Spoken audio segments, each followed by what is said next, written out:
बिस्मिल्लाहिर्रहमानिर्रहीम। अस्सलाम वालेकुम। ये रिपोर्ट मेरे पास है और मैं मुबारकबाद पेश करता हूँ अवेयरनेस फाउंडेशन वालों को, जिन लोगों ने इसमें काम किया उन सबको। मैंने रिपोर्ट को अभी पढ़ा है और मैंने थोड़े दिन पहले भी इसको देखा था। मुझे इसकी एक कॉपी, मुझे ये सहूलत मैसर आई कि पहले मिल गई थी।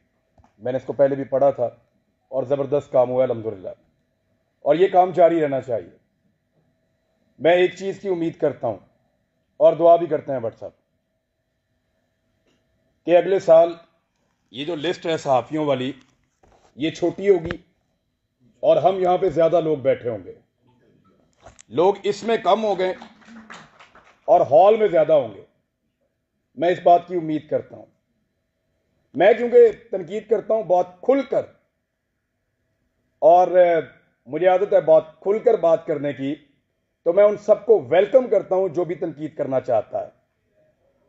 बहुत अच्छी बात है, डिस्कस कीजिए हमारे कंडक्ट को और हमें भी करने दीजिए फिर। लेकिन किसी को यह हक नहीं पहुंचता कि वो मारे, वो डराए, वो जबर करे। यहां सब लोग ये बात कर रहे थे कि इकट्ठा होना पड़ेगा, यूनिटी होनी चाहिए। तो मुझे वो सिंपली एक दो लाइनें याद आ गई कि जबर का मौसम कब बदलेगा, जबर का मौसम कब बदलेगा, हम बदलेंगे तब बदलेगा, और बदलेगा, जरूर बदलेगा। मैं कुछ चीजें बड़ी क्लियर कर देना चाहता हूं अगले 2-4 मिनट के अंदर, कोई गलतफहमी रहे ना, खुलकर बात कर लेते हैं। हमारे ऊपर पर्चे देने की औकात पॉलिटिशियंस की नहीं है। ये क्या बेचते हैं, पर्चा देंगे हम पे, कमजोर लोग, बुज़दिल। ये इमरान खान पर्चा करवाएगा, नवाज शरीफ करवाएगा, आसिफ जरदारी पर्चा करवाएगा हम पे। ये औकात है पर्चा देने की इनकी? भट्ट साहब नहीं करवा सकते। ये इनकी क्या जरूरत है कि हमारे ऊपर पर्चा करवाएं? पर्चा मेरे पे हो या मीर शकील पे हो, अरशद शरीफ पे हो या साबिर शाकिर पे हो, समी भाई पे हो या भट्ट साहब आपके ऊपर हो या जमीर भाई आपके ऊपर हो, ये नहीं करवा सकते पर्चा। ये जो पर्चा हमारे ऊपर होता है ना, बगावत का, गद्दारी का, इसके कॉपीराइट ही नहीं है पॉलिटिशियंस के पास। हर चीज के कॉपीराइट्स होते हैं ना। ये जो रियासत से बगावत का और गद्दारी का मुकदमा है, इसके कॉपीराइट इन सियासतदानों के पास नहीं है, वो इनके अब्बा जी के पास हैं, पाकिस्तान की एस्टेब्लिशमेंट के पास हैं कॉपीराइट्स। गद्दारी का पर्चा, बगावत का पर्चा, वो हम पे करवाएंगे। दुनिया के किसी मुल्क में ये पर्चे नहीं हो रहे, क्योंकि सब मुल्कों को इस बात का यकीन है कि उस मुल्क में रहने वाले शहरी उस मुल्क के वफादार हैं। सिर्फ पाकिस्तान के अंदर एस्टेब्लिशमेंट को इस बात का शक अभी बाकी है कि यहां पे गद्दार भी हैं और बागी भी हैं। क्यों शक करते हो? क्या मसला है आपका? ये कहना चाहिए, वो नहीं कहना चाहिए, सवाल ही तो पूछते हैं। हम करते क्या है? यानी अजीबो गरीब किस्म के स्टैंडर्ड्स पाकिस्तान में बनाए हुए हैं। मैं कुछ चीजें आपके सामने रख देता हूं। पाकिस्तान की एस्टेब्लिशमेंट से खुली खुली मैं सामने बात कर देता हूं। आप गैरों की जंग में हमें धकेल दें तो आप मुहिब्बे वतन हैं, और हम आपसे ये पूछें कि इतने सारे बंदे क्यों मारे जा रहे हैं, तो हम गद्दार भी हैं और बागी भी हैं। आप बंद कमरों के अंदर फैसले करें इस मुल्क के 22 करोड़ अवाम के, तो आप मुहिब्बे वतन हैं। हम आपसे पूछें कि उन फैसलों के नताइज पे नजर देखिए, बताएं कि ये हालात क्यों हुए, तो हम गद्दार हैं। आप पाकिस्तान में बार बार रजीम चेंज ऑपरेशंस करें, मुंतखब हुकूमतों को गिराएं, तो आप मुहिब्बे वतन हैं। हम आपसे पूछें कि ये क्यों किया, तो हम गद्दार भी हैं और हम बागी भी हैं। आप वजीर आजमों के इंटरव्यूज करें और फैसला करें कि इसको बनाना है और इसको नहीं बनाना, तो आप मुहिब्बे वतन हैं। और हम जब ये कहें कि जनाब अवाम का फैसला होना चाहिए, ये 22 करोड़ लोग हैं, कीड़े मकोड़े नहीं हैं, तो हम गद्दार भी हैं। और हम बागी भी हैं। यानी आप बगावतों के और गद्दारियों के मुकदमे दर्ज करवाएं जो पूरी दुनिया में नहीं हो रहे। और जब हम आपको यह कहें कि क्या हम बागी हैं, तो उस पर भी हम बागी हैं, उस पर भी हम गद्दार हैं। यानी अजीबोगरीब किस्म का क्राइटेरिया बनाया हुआ है। आप हमारे लिए, हमारे मुल्क की जमीन को तंग कर दें तो आप मुहिब्बे वतन हैं, और हम अपनी जमीन पे आजादी से रहने का हक मांगें तो हम गद्दार हैं, हम बागी हैं। आप खुदा ना खास्ता कभी हार भी जाएं तो आप मुहिब्बे वतन हैं, और हम आपसे पूछें कि हुजूरे वाला ये क्या हुआ था, तो हम गद्दार हैं, हम बागी हैं। आप किसी एक तजर्बे में नाकाम हो जाएं तो आप मुहिब्बे वतन हैं, और हम सिर्फ नाकामी की निशानदेही कर दें तो हम गद्दार हैं, हम बागी हैं। हम हंसें तो गद्दार हैं, रोएं तो गद्दार हैं, बोलें तो गद्दार हैं, चुप रहें तो गद्दार हैं, बात करें तो गद्दार हैं, ना करें तो गद्दार हैं, हम सवाल करें तो गद्दार हैं, जवाब मांगें तो गद्दार हैं, जवाब ना देने पर रिएक्ट करें फिर गद्दार हैं। क्योंकि हम पैदा हुए हैं हुजूर गद्दारी के लिए। हमारे गलों में ना तख्तियां डालो और हमें चक्कर लगवाओ पाकिस्तान के गद्दार लिखकर, हमारे माथों पे लिखो गद्दार, इधर यहां लिखो, या गोली मार दो, हमारे लिए वो ज्यादा आसान होगा। तकलीफ होती है। अरशद शरीफ ने किसके लिए आवाज नहीं उठाई थी? आप सारे गवाह हैं। जिसको मार पड़ी वो उसका शदीद तरीन मुखालिफ होने के बावजूद कहता रहा कि गलत मारा। तो तकलीफ होती है ना। भट्ट साहब नाकामी थी हमारी, उसका हम पे एतबार खत्म हो गया। भट्ट साहब, उसको पता चल गया अब उसका बोझ नहीं उठा सकते, वो इसलिए मुल्क छोड़ के गया था। उन्होंने पता लग गया ताड़े तो गल उत्ते हुण, हम पे उसका एतबार खत्म हो गया था। तकलीफ होती है। चुप करके निकल लिया। इन्होंने मजाक उड़ाया उसकी तस्वीर दिखा दिखा कर, हमारे इख्तिलाफात को हमारे खिलाफ इस्तेमाल किया, हमारे लोगों को तस्वीर भेजी कि ये देखो भाग रहा है, फोटो लगाओ सोशल मीडिया पे, गंदा करो इसको, भाग रहा है। और बुज़दिल नहीं था। बुज़दिल होता तो तुम्हारे साथ डील करता, तुम उसकी मिन्नतें कर रहे थे डील के लिए।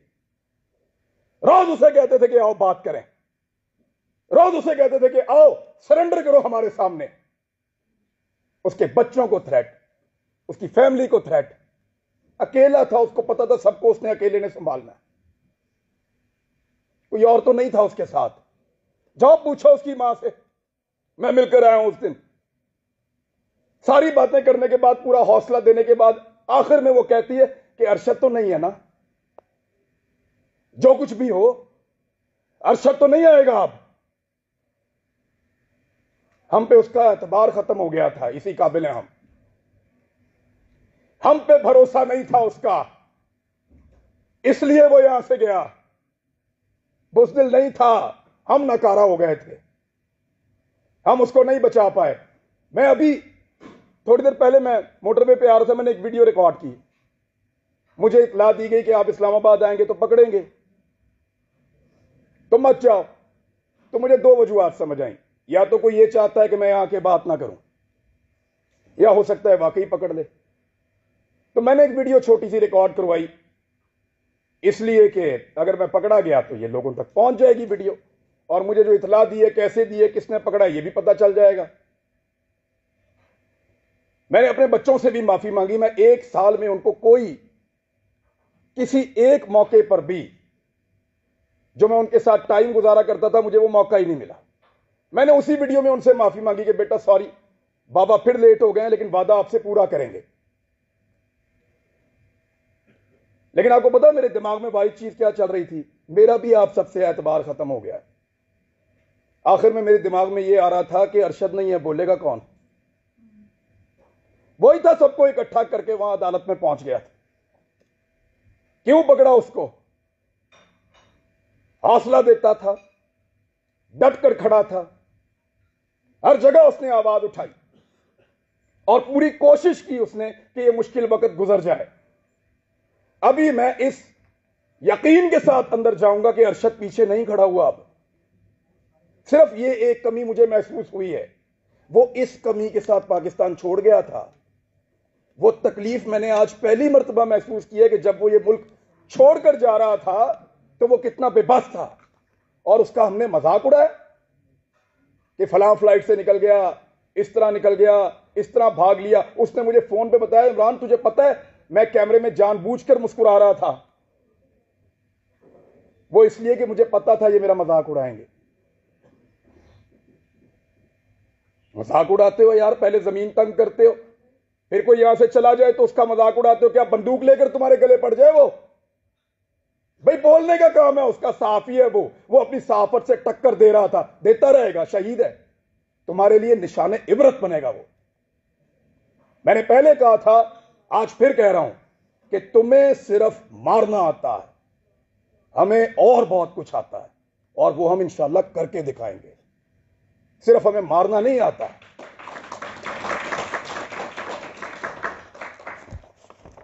दबा दबा के और जिसको दबाया एस्टेब्लिशमेंट ने दबाया। अहमद मीर का प्रोग्राम में बड़ा खुश था उस दौर में जब बंद हुआ, क्योंकि हम भी एक अजीबोगरीब दुनिया में रहते थे। माशरत उलूम की किताबें पढ़ के आए हुए थे, लगता था सारे हीरो हैं, एस्टेब्लिशमेंट पाकिस्तान की बहुत वफादार है। सच्ची बात है, किसी की आंखें पहले खुल गई, किसी की बाद में खुल गई, लेकिन अच्छी बात है खुल गई। लेकिन मफादात की पट्टी बांध के कभी आंख बंद नहीं की अल्हम्दुलिल्लाह। कभी इसलिए आंख बंद नहीं की कि मफादात की उसके ऊपर पट्टी बंधी हुई थी। जब मुतीउल्लाह जान पे हमला हुआ, मैं क्लिप आप सबसे शेयर कर दूंगा, मैंने मुजम्मत की। वो बच्चा जिसके घर के अंदर घुस के मारा, जिसके साथ आपका केस चल रहा था, मैंने मुजम्मत की। जब अफसार आलम पे गोली चली तब मुजम्मत की। सब रिकॉर्ड के ऊपर मौजूद है, हामिद मीर के ऊपर गोली चली, मुजम्मत की। लेकिन हामिद मीर ने अपने मुंह से कहा था, मेरे भाई ने, कि मेरा प्रोग्राम सियासतदानों ने बंद नहीं किया। इमरान खान की क्या औकात है, बंद तो उन्होंने किया है। अब बोलता है इमरान खान से बदला लूंगा। अपने मुखालिफ को पहचानिए, फिर इकट्ठे हो जाएं, तो शायद आपकी जान छूट जाए, वरना ऐसे ही इसी तरह हमारा वक्त गुजरता रहेगा। मैं सिर्फ एस्टेब्लिशमेंट को एक बात कहना चाहता हूं कि हुजूर आपका मर्तबा, आपका रुतबा बहुत बड़ा है। ये बहुत छोटे छोटे काम है जिनमें आप पड़े हुए हैं। ये छोटे छोटे काम हमें करने दें, एतबार करें हमारे ऊपर कीड़े मकोड़ों पे, हम गद्दारों को ये मुल्क चलाने दो। आप मुहिब्बे वतन है, बहुत बड़े लोग हैं आप, बड़े बड़े काम किया करें आप, आपका रुतबा बहुत बड़ा है, बड़ा मुकद्दस काम है आपका, हम उसकी कदर करते हैं, यूं सलूट करते हैं आपको, खुश होते हैं आपको देखकर। लेकिन ये छोटे छोटे काम हमारे लिए छोड़ दीजिए, हमारे लेवल पे मत गिरिए। आप बीच में से निकल जाए ना तो इन सब माफिया को हम संभाल लेंगे, मीडिया वाले। बस आपके खिलाफ बोलने को जरूरत की बात नहीं है, दिल नहीं करता, खुदा की कसम दिल नहीं करता, खुदा की कसम दिल नहीं करता। डरते वरते नहीं है, पता है आपको, बुज़दिल नहीं है हम। क्या करोगे, गोली मार दोगे, मार दो। डरते नहीं है तुमसे, तुमसे प्यार करते हैं, तुम्हारी कदर करते हैं। डरो उस दिन से जिस दिन हमारे अंदर से यह जज्बा खत्म हो जाएगा। हम प्यार करना चाहते हैं, कदर करना चाहते हैं, हमें मत धकेलो, दीवार के साथ मत लगाओ, और ये ड्रामा बंद करो। पाकिस्तान के फैसले पाकिस्तानी करेंगे, पाकिस्तान के फैसले हम करेंगे। ये हमारा राइट है, लोगों का राइट है, डेमोक्रेसी ये कहती है। ये बंद कमरों के अंदर ड्रामे बंद करो। पाकिस्तान को तजुर्बा, मैं बचपन से पढ़ रहा था, लिखा हुआ था, इस्लाम के लिए तजुर्बागाह बनाएंगे पाकिस्तान को। हमारे लीडर्स ने यह बताकर पाकिस्तान बनाया, वो किसी और चीज की तजुर्बागाह बना दिया। पकड़ के इसको पकड़ लो, उसको नंगा कर लो, उसको डंडे मारो, उसके कपड़े उतार दो, उसको घसीट के वहां पे ले जाओ, इसको जगाते रहो, इसको शहरों में फिराओ। अजीब ड्रामेबाजी है वो। ये मुल्क है क्या बना दिया आपने इसको? आपके अपने घरों में बच्चे नहीं है? यानी हमें डिवाइड करके हम पे रूल कर रहा है। पहले गोरा कर रहा था, अब एस्टेब्लिशमेंट कर रही है। इससे अगर निकलना है ना तो एक बार सोचना पड़ेगा। मैंने यहां किसी को तनकीद का निशाना नहीं बनाया, मैंने सिर्फ बताया है कि वो कौन है जो हम सबको डैमेज कर रहा है। इस मौके से हमें फायदा उठाना चाहिए, हम सबको एक मौकिफ बनाना चाहिए, एक मौकिफ कम से कम इस बात के ऊपर कि एक को मार पड़ेगी तो सबको मार पड़ेगी। यहां से भी शुरू कर लो तो बहुत है, बाकी मर्जी है। अगर डिवाइड एंड रूल करना है तो फिर करते रहिए, इस गंदे खेल का हिस्सा बनना है तो बनते रहिए। भट्ट साहब को मैं इसलिए अप्रिशिएट करूंगा कि कोई भी फोरम हो, कोई भी जगह हो, कोई भी बुलाए, जब सहाफत का नाम आता है तो आप लोग आ जाते हैं। सर आप लोगों का बहुत शुक्रिया। हालात बहुत मुश्किल है, जिस मुल्क का चीफ जस्टिस कहे कि वो बेबस है, उधर भट्ट साहब क्या करें बेचारे। लेकिन ये वक्त भी गुजर जाएगा, यूनिटी आएगी इंशाल्लाह, इकट्ठे होंगे। और हम नहीं चाहते कि हम अपनी एस्टेब्लिशमेंट का मुकाबला करें। ये बात आ जाओ, अब तक के लिए इतना ही, थैंक यू।